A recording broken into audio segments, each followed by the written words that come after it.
My name is Daniel Drucker, and I'm delighted to share our work that supported the 2021 Canada Gairdner Award.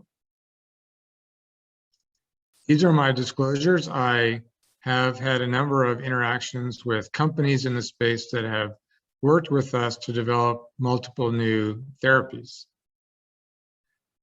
Now, this is about a 40-year summary of our work on glucagon-like peptides that has resulted in the development of multiple new classes of therapies for type 2 diabetes, for people living with obesity, as well as for short bowel syndrome. This work could not have been done without the tremendous help from many dozens of outstanding trainees. Their names are shown here. We also benefited over the many years from wonderful collaborations, both within the University of Toronto, within Canada and the United States, and internationally. The translation of these therapies to new medicines, of course, required the efforts of thousands of clinical investigators, nurse practitioners, study coordinators, and companies that supported this work. Let's get started in regard to the history. We owe our thanks to Kay Lund working with Joel Habner and Dick Gudman, who cloned the anglerfish cDNAs encoding proglucagon, identifying for the first time a novel glucagon-like sequence termed glucagon-like peptide 1. This enabled the cloning of the mammalian cDNAs and genes by Joel Habner, as well as Graham Bell. And in the mammalian sequences, we could detect the presence of two glucagon-like peptides, GLP-1 and an unknown peptide sequence, GLP-2. It became clear from work done by Svetlana Mozhov using intestinal extracts, as well as simultaneous studies that I did using transfected proglucagon cDNAs, that there were multiple molecular forms of GLP-1, and this became clinically important in the years to come. I set about to determine what might be the actions of GLP-1, examining the bioactivity of multiple GLP-1 forms in different cell lines. And here you can see the experiments that I did using islet cell lines, demonstrating that truncated forms of GLP-1 increased cyclic AMP formation in beta cells, stimulated increased insulin gene expression, and enhanced insulin secretion, notably in a glucose-dependent mechanism of action. We rapidly became aware of the importance of dipeptyl peptidase 4, a ubiquitous enzyme for the control of GLP-1 and GIP degradation. There was some concern at the time that this molecule, which was a target for oncology therapies due to its ubiquitous expression in the hematopoietic system, there might be some difficulty, it was thought, targeting this mechanism for the treatment of a metabolic disease. But you can see here the phenotype of the DPP-4 knockout mouse generated by Wagman and Margay and colleagues, and studied by us in Toronto. There was a remarkably improved glucose homeostasis, enhanced levels of GLP-1 and GIP. And on the right-hand side, when Tanya Hensadia asked which of the substrates for DPP-4 were important for this glucose control, it turned out to be all GLP-1 and GIP, as the glucose control in this mouse was eliminated in the context of elimination of the incretin receptors. Now, we were hopeful that there would be some cardioprotection attributed to reduction of DP4 activity, as when we treated wild-type mice with DP4 inhibitors, we saw improved cardiac phenotypes in the context of ischemia. And here you see the same types of experiments in DP4 knockout mice that exhibit improved survival reduced infarct size, and better ejection fractions when they had experimental coronary artery ligation. However, the results of the cardiovascular outcome trials with DP4 inhibitors presented a glass half full, glass half empty scenario. The glass was half full because it was wonderful to note the cardiovascular safety of these agents in high-risk populations with established cardiovascular disease. However, we soon learned that SGLT2 inhibitors and GLP-1 receptor agonists actually reduced the rates of cardiovascular events. Hence, the DP4 inhibitor data was not quite as impressive as we had hoped relative to these other new classes of medicines. Now, why did this cardiovascular phenomenon be so exciting in mice and rats and yet so challenging in humans? As noted on the left, we really had a very good understanding of the glucose control mechanisms, but on the right, we are reminded on how complicated cardiovascular disease and inflammation might be, as there are dozens of DP4 substrates that control inflammation and atherosclerosis. And as well, this is a cell surface molecule widely expressed on endothelial cells and immune cells. So understanding the translation of changing DP4 activity from mice to humans was clearly much more challenging than the glucose story. In fact, we went back to look at the plasma levels of circulating cytokines in people studied in the TCOS trial, the sitagliptin cardiovascular outcome trial. And you can see here that whether or not one was on sitagliptin or not, there was really no meaningful difference in circulating levels of inflammation biomarkers. And so if one did these experiments in mice, as we did, we saw consistent reduction of inflammation in mice treated with sitagliptin, but we do not see the same consistent reduction of inflammation in people with diabetes treated with sitagliptin, and perhaps providing a clue as to why it was so difficult to translate the positive cardiovascular outcomes from mice to humans. Now, we were fascinated by the GLP-1 pharmacology and set about to understand what the endogenous physiological actions of GLP-1 might be.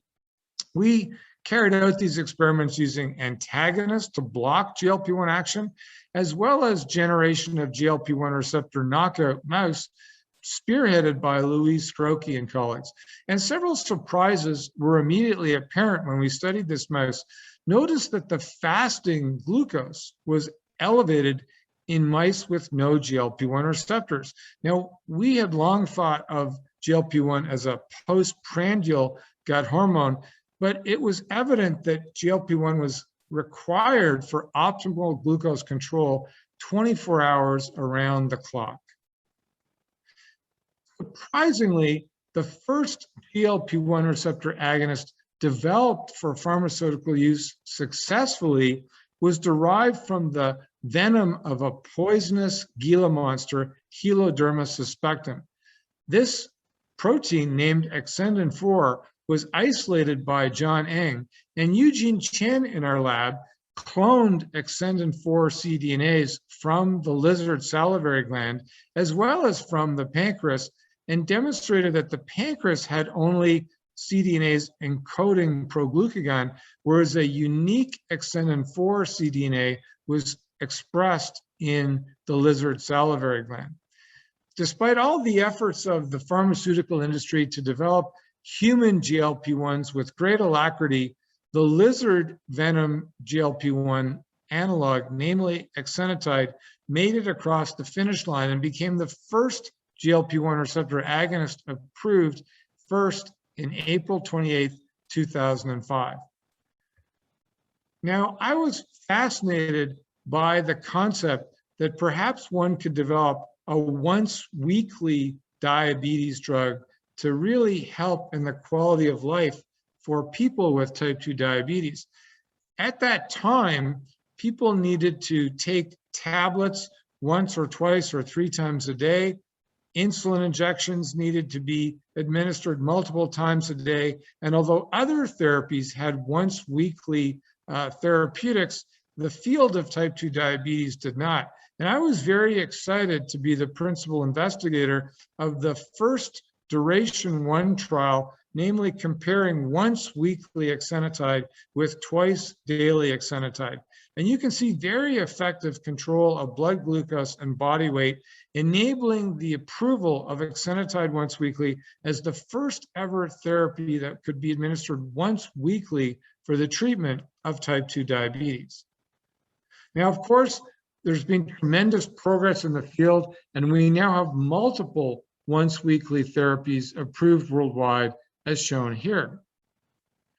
These are very effective agents. If we take a look at head-to-head studies demonstrating effective glucose control, we are really getting robust glucose control, really making attainment of goal much more achievable than with earlier historical agents. A big bonus in this field is clearly the simultaneous reduction in body weight. And with the newer agents approved for type 2 diabetes, we are seeing mean reductions in body weight of 5 to 6%, and some of the better responses even approach 10%, which is really exciting for type 2 diabetes therapeutics. There's been tremendous innovation in this space, including the development of a once daily oral peptide therapy, namely once daily oral semaglutide, which is very effective in head-to-head trials, as good or better than most of the other available oral diabetes therapeutics. This is quite a technical achievement when one considers the hostile environment of the mucosa of the gut with a low pH, with all kinds of mucus and enzymes ready to digest peptides. And so we can look forward, I think, to more innovation in this space.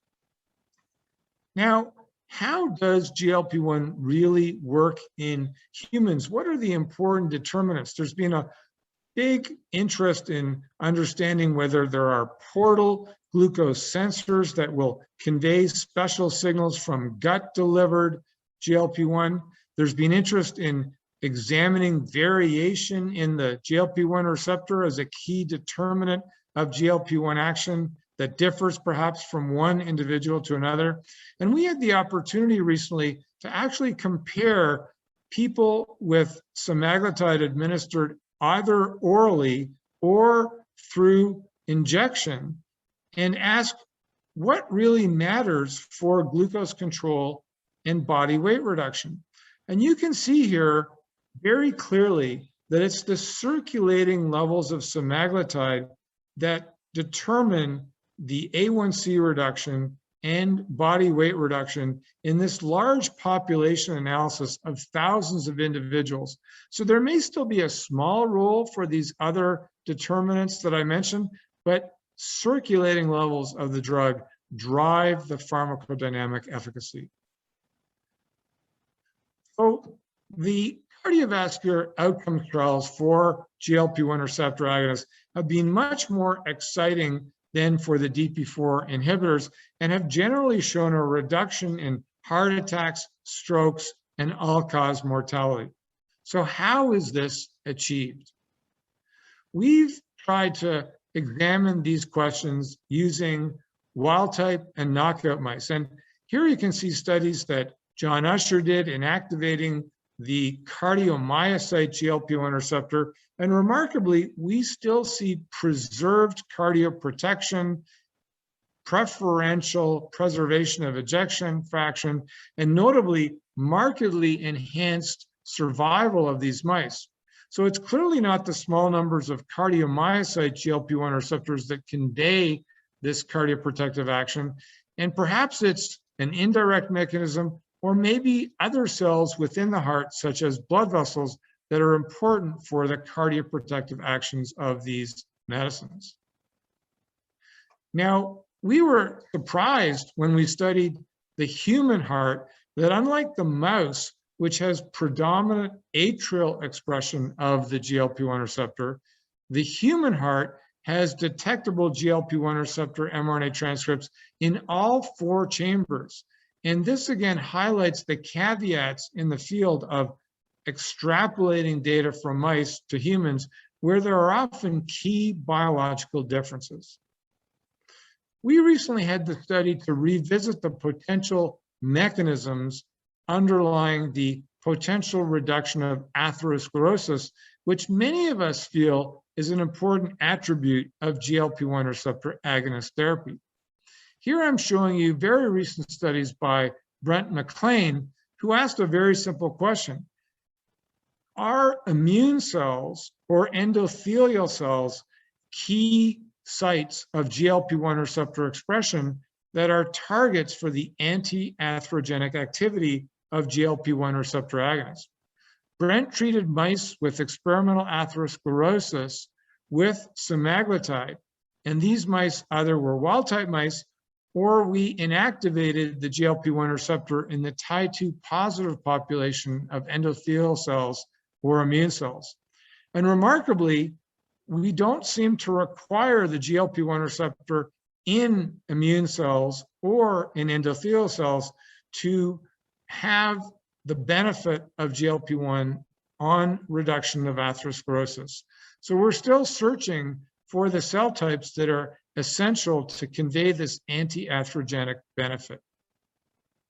Well, what about modification of risk factors such as dyslipidemia? We know that GLP-1 receptor agonists powerfully reduce triglycerides in the postprandial state. How does this happen? There are no GLP-1 receptors on enterocytes. We envisioned that there might be neural communication to the enterocyte to transduce these anti-secretory signals. However, when we inactivate the GLP-1 receptor in the Wnt1 domain or in the FOX2B domain, virtually inactivating the vast majority of central nervous system, enteric nervous system, or autonomic neural GLP-1Rs, we still see robust reduction of triglyceride secretion in mice that are lacking all of these neural GLP-1 receptors. So how GLP-1 controls postprandial triglyceride secretion from the enterocyte is still a mystery to us.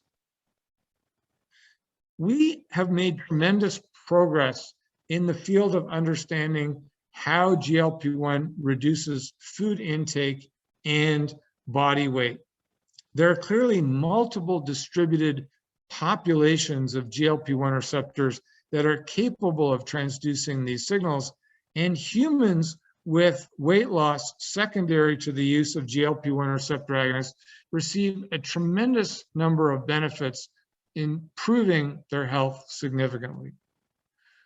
We can see some of the progress in this field when one examines the phase 3 data from once weekly semaglutide, with many people living with obesity experiencing 15 to 18% body weight loss. And in some of these trials, about 40% of people experienced a 20% reduction in body weight loss. So this is really encouraging progress in the field.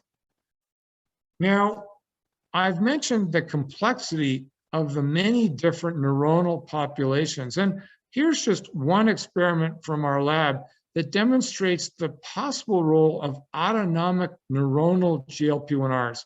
On the left, you see body weight reduction in wild-type mice treated with dulaglutide, a once-weekly GLP-1 receptor agonist.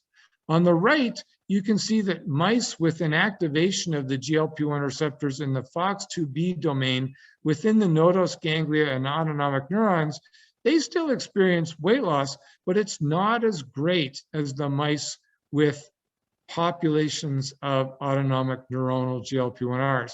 So I think it's possible that despite the importance of the central nervous system GLP-1Rs, the autonomic nervous system GLP-1Rs probably also contribute some degree of the activity leading to reduced food intake and body weight loss.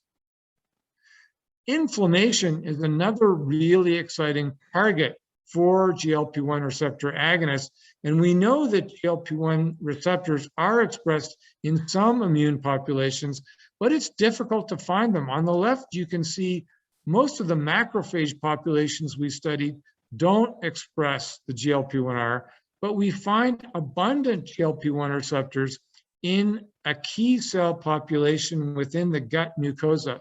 This is the intestinal intraepithelial lymphocyte that has a canonical GLP-1 receptor that responds to cyclic AMP accumulation and transduces local anti-inflammatory actions.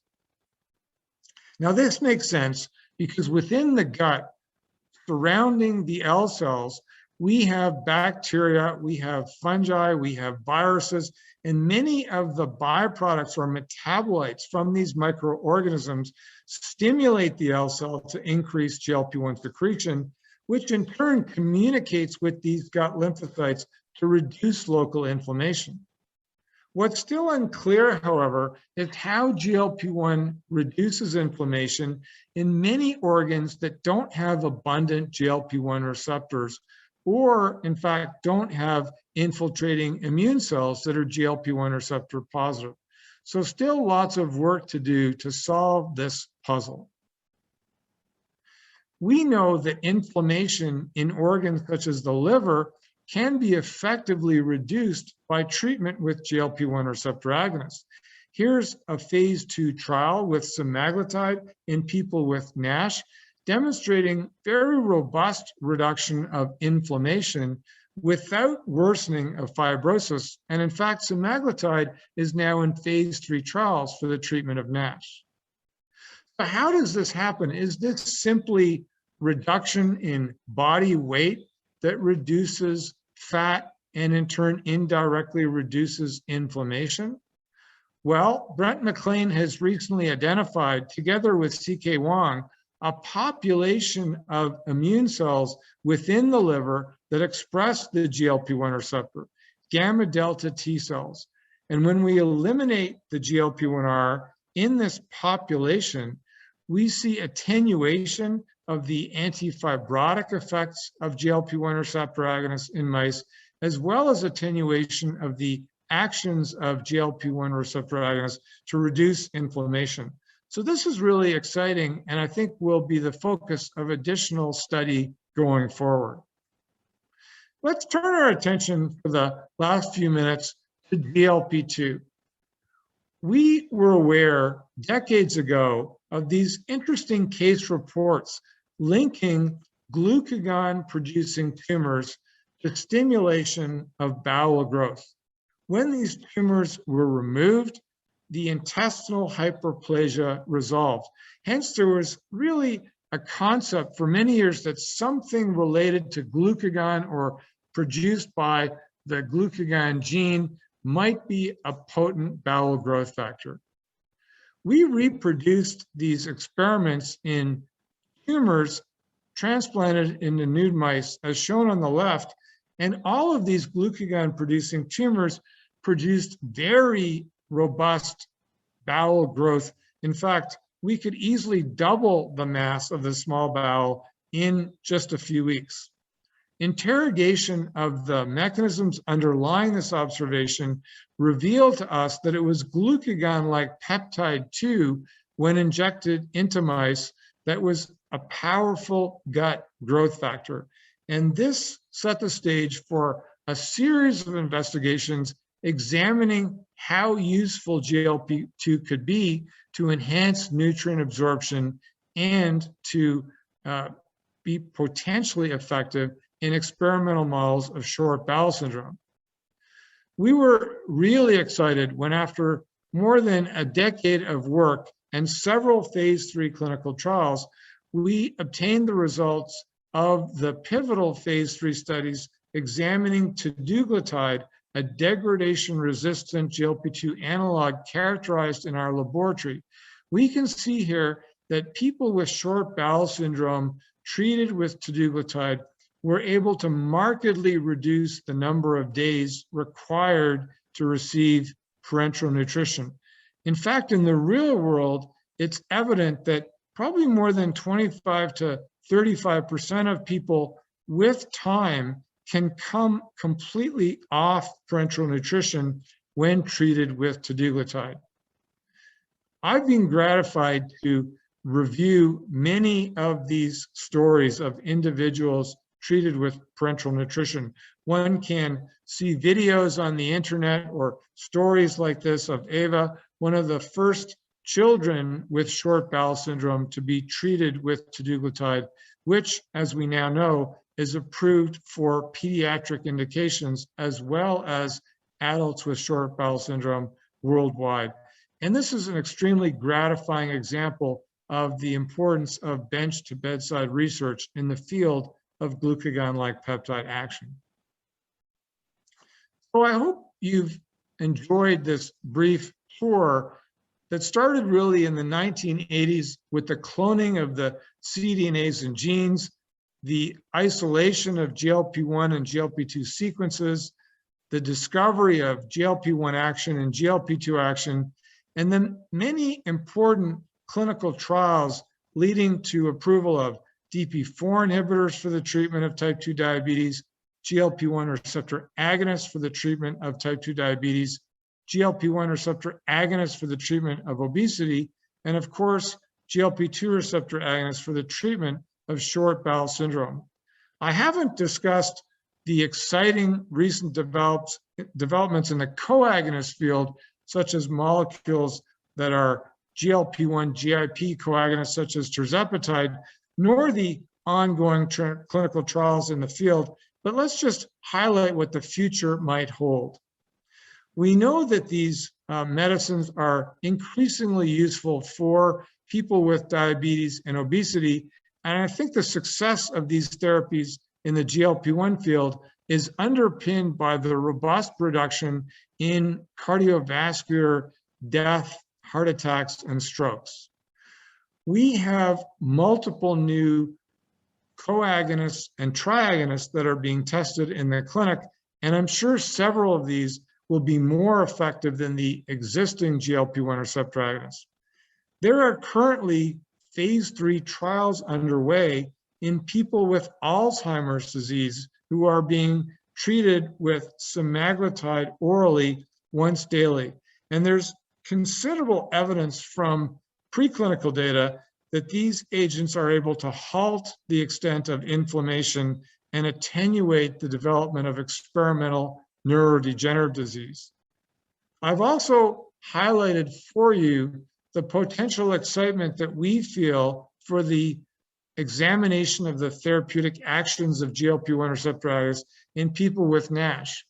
Not only do these medicines reduce body weight and decrease hepatic fat, they also decrease inflammation. And we're aware as a community that cardiovascular morbidity and mortality are very important in the life cycle of people with NASH. And we're hopeful that GLP-1 receptor agonists will be meaningful in attenuating the morbidity and mortality that's associated with NASH. Let's see what the clinical trials hold. Finally, I'd like to thank the current members of my laboratory who continue to excite me with their scientific progress, notwithstanding the challenges that we and the entire scientific community have endured during COVID-19. We've also continued to benefit from long-standing funding from CIHR, our national funding agency in Canada, and most recently funding from the Canada-Israel CHR IRDC consortium. Novo Nordisk has been a very generous and long-standing supporter of our work in this field, and they deserve my ongoing thanks. And most recently, Pfizer has supported our work in this area as well. So my thanks go out to the Canada Gairdner Foundation and its supporters. We're very grateful for the recognition of our work, and our thanks is extremely sincere and boundless.